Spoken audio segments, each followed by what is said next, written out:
Dúas partes, unha era máis fina e a outra máis bruta. A máis fina chamaban lenzo e a outros chupa.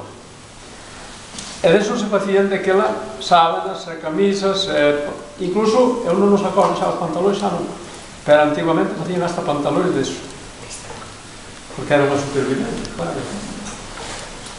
Bueno, despois desde que se pasaba o destrelo fiábanos, que cousa que non teña roca, porque non idan na física, e na faceta e as mulleres ian a roca, molían un liño nela, fiaban como que facían un fío delgadinho como podía, non?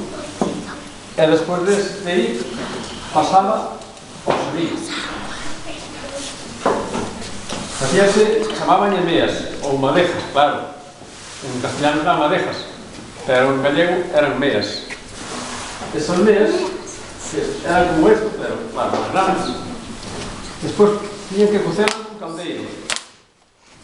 Cocían nun caldeiro e botaban fins para cabandar. Esa mea despois poñían a clareo, como poñían a roupa antes, que agora hai a lavadora e xa nos pon clareo. Pero antes iban, amolecían con xabón e poñían nun campo a clareo.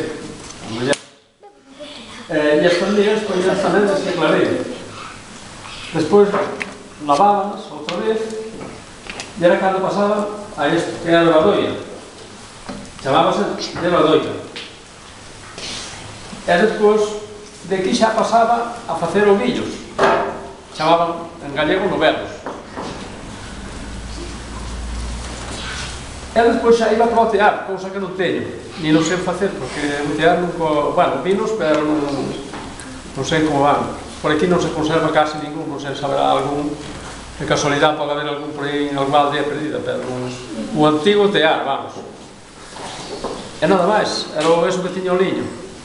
E facían verdaderas, no tear facían verdaderas maravillas, porque ainda hai por aí unhas colchas que eran de trapo, e de